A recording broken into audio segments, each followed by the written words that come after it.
People used to treat me like I was nothing, and that's what drove my father to desperate measures.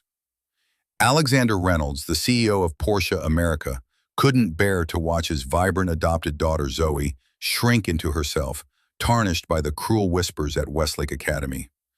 So he made an unthinkable choice.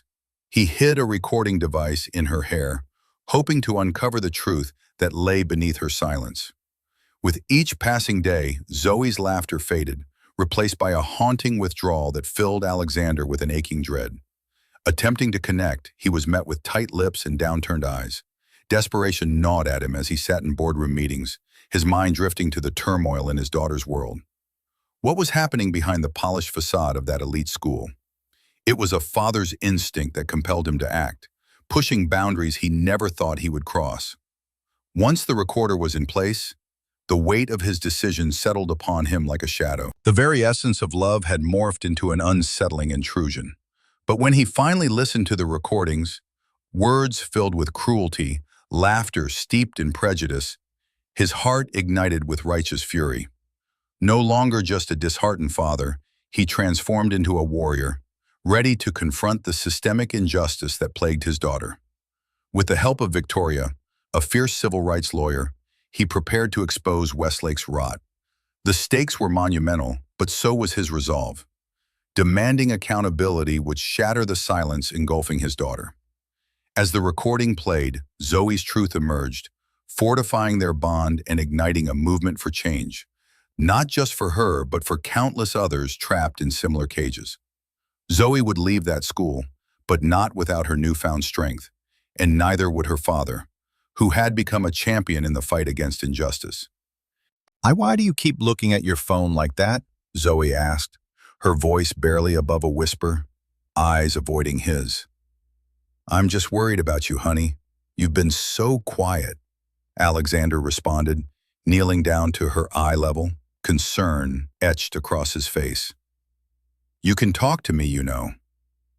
She shrugged, fiddling with the hem of her shirt. "It's nothing." "It's not nothing. You used to love school. Now you won't even tell me what's wrong. Please, Zoe." His voice trembled with frustration, hitting a thick wall of silence. Weeks of this tug-of-war led to desperation. Finally, he confronted the insidious hush of Westlake Academy, the place that promised excellence but whispered exclusion to his daughter. With a heavy heart and a father's fury mounting, he reached for the device. "Just trust me, darling," he said, gently tucking the recorder into her curls. The innocence in her eyes glanced back up at him, uncomprehending, and he felt his stomach churn. "Like a secret?" she asked, a flicker of playfulness. "Something like that?" He forced a smile, his heart racing with guilt and anger all at once. Days later, he sat listening, disbelief morphing into rage as cruel laughter and poisonous words spilled into the air. "Look at her hair," one voice sneered. "What does she think she is?" His fists clenched. No longer the composed CEO, Alexander felt a primal urge swell. This was his baby girl, wronged by those with power. The world he'd fought to build for her was cracking under the weight of ignorance. In a small office at Westlake, Principal Winters sat smugly across the table, dismissing his argument. "We're just preparing her for reality, Mr. Reynolds." "Reality?" Alexander's voice boomed as he slammed the recorder onto the table. "This is reality." The room erupted, and the trembling staff felt the suffocating pressure of accountability. Zoe deserved to be heard. His anger would not settle until the walls of this institution knew her truth. Zoe sat silently on the edge of her bed, her once bright eyes now dimmed. Alexander, leaning against the doorframe, felt his heart ache at the sight of her. Each day he watched her retreat further into herself. The vibrant laughter that once filled their home was replaced by an unsettling quiet, a palpable tension hanging in the air. Something was wrong, and each attempt to breach the distance sent her retreating further. After another failed conversation, as her eyes darted away from his, Alexander's frustration boiled beneath the surface. A father's worry morphed into a suffocating despair. He couldn't shake the feeling that Zoe was harboring something awful, a secret wrapped in dread. He could almost feel the weight of it pressing against his chest, stealing his breath. And in that suffocating moment, he made a decision. And he found the recording device, a small, unassuming object, but now it felt like the key to unlock the door to her pain. As he carefully hid it within her hair, he felt the heaviness in his stomach. Was he betraying her trust, or was it an act of love to protect her? Days passed, filled with meetings and dread. Each snatch of audio he pulled from the recorder felt like a dagger, a cruel cacophony of laughter and disdain toward Zoe, woven into every insult. Every word was a reminder of the world she faced outside their safe little bubble. The anger that surfaced was primal, fierce.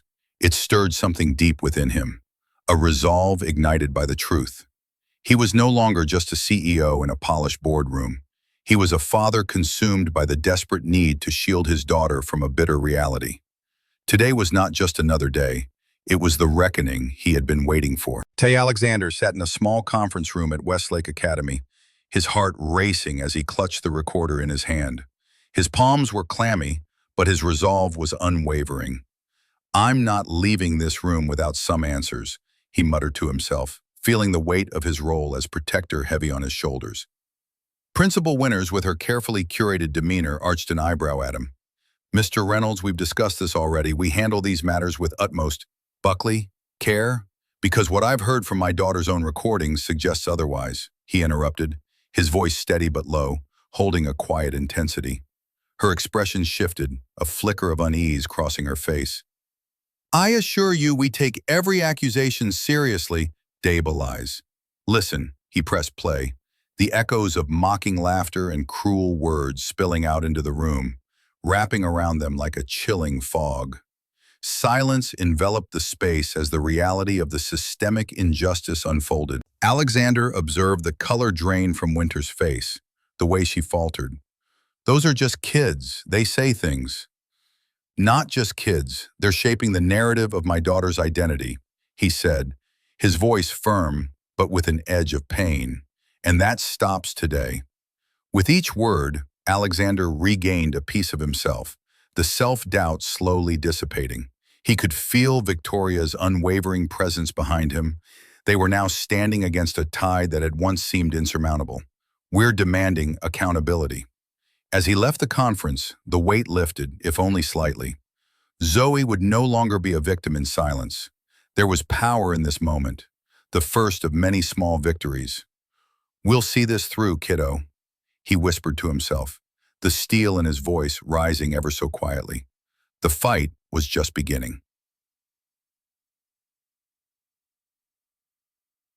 Alex Darius stood at the front of the austere conference room, the weight of the world palpable around him. The principal and the head of the board sat rigidly, their eyes darting between him and the small device he had placed on the polished table, an unassuming voice recorder that carried the echoes of cruelty his daughter endured.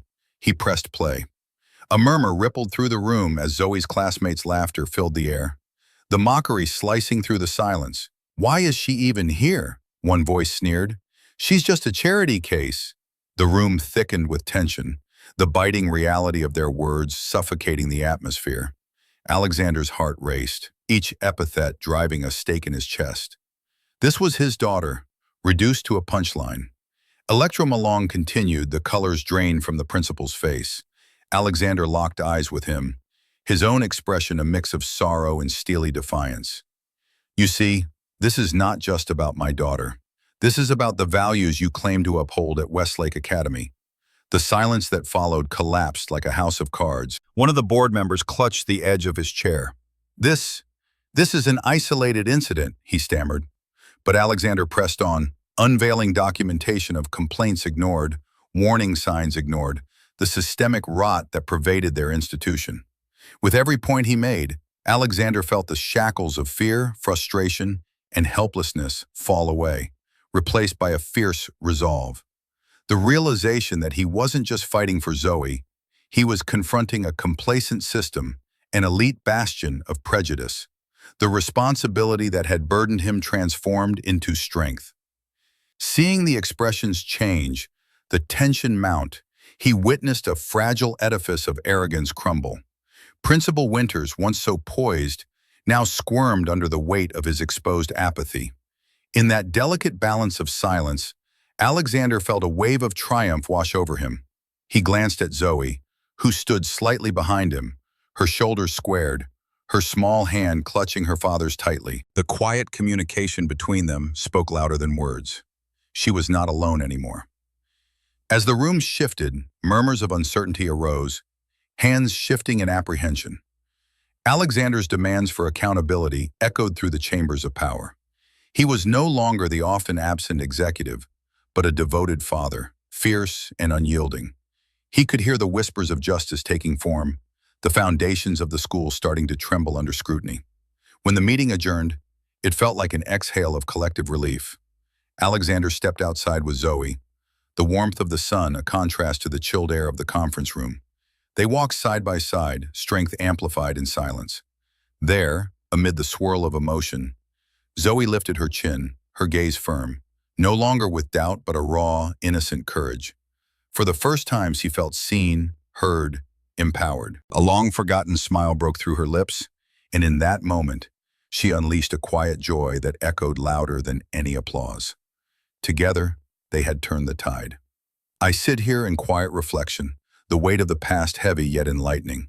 I remember the turmoil, the ache in my daughter Zoe's eyes as she faced a world that often misunderstood her. Those moments of desperation when I felt I had to take an extreme step to protect her still echo in my mind. Hiding a recording device in her hair was never an easy choice. It felt invasive, yet my heart told me I had no other option. The truth I uncovered was terrifying, words that cut deeper than any blade could. In the aftermath, we emerged stronger, transformed by the confrontation we initiated, but still human, still flawed. I now see the complexity of justice, the gray areas that color our choices. I find myself pondering, do you think I went too far? Was my love a shield, or did it become a sword? I invite you to share your thoughts. Have you ever faced a situation where you felt pushed to extremes? Let's talk about your experiences. Comment below. Your insights matter.